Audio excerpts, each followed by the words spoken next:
राज्यभरातील शेतकऱ्यांसाठी आज दिवसभरातील महत्त्वपूर्ण ठळक बातम्या जाणून घेऊ फक्त 2 मिनिटांमध्ये। त्यासाठी या व्हिडिओला पूर्णपणे नक्की बघत चला आणि जर तुम्ही या यूट्यूब चॅनलवर पहिल्यांदाच आलेला असाल तर लगेच या यूट्यूब चॅनलला सबस्क्राइब करून टाका। या व्हिडिओच्या माध्यमातून कर्जमाफीची अपडेट त्याचबरोबर पीएम किसान योजना, नमो शेतकरी योजना सविस्तरपणे अपडेट बघायला मिळेल। फक्त व्हिडिओला पूर्ण नक्की बघा आणि या यूट्यूब चॅनलला सबस्क्राइब करायला अजिबात विसरू नका।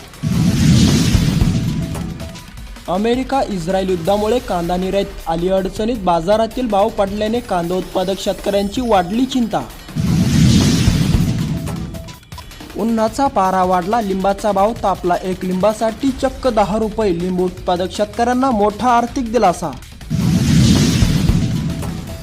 नमो शेतकरी योजनेच्या 8व्या हप्त्याच्या आणि पीएम किसान योजनेच्या 22व्या हप्त्याची प्रतीक्षा करणाऱ्या शेतकऱ्यांना देखील आणखीन 8 ते 10 दिवस देखील प्रतीक्षा करावी लागणार, कारण की आता राज्य सरकारच्या माहितीनुसार देखील 8 ते 10 दिवसानंतर देखील नमोचा 8वा हप्ता त्याचबरोबर देखील पीएम किसान योजनेचा 22वा हप्ता शेतकऱ्यांच्या बँकेच्या खात्यावरती जमा होण्याची दाट शक्यता वर्तवली जात आहे। हे ऐकून देखील शेतकऱ्यांना मोठा दिलासा मिळतोय, पण आणखीन काही शेतकऱ्यांची पूर्णपणे देखील प्रतीक्षा संपलेली नाही। 10 ते 15 दिवस देखील शेतकऱ्यांना आणखीन नमोच्या 8व्या हप्त्याच्या आणि पीएम किसान योजनेच्या 22व्या हप्त्याची प्रतीक्षा देखील करावी लागणार आहे। त्यामुळे तुम्ही देखील आता कसलीच काळजी कसलीच चिंता देखील करू नका। जर तुम्ही नमोच्या आणि पीएम किसान योजनेच्या लाभार्थी नागरिक असाल तर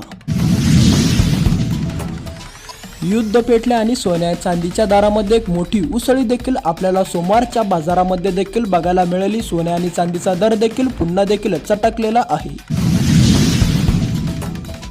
पिंपळगावात रानहत्तीने केली मका उद्ध्वस्त, शेतकरी त्रस्त झाला।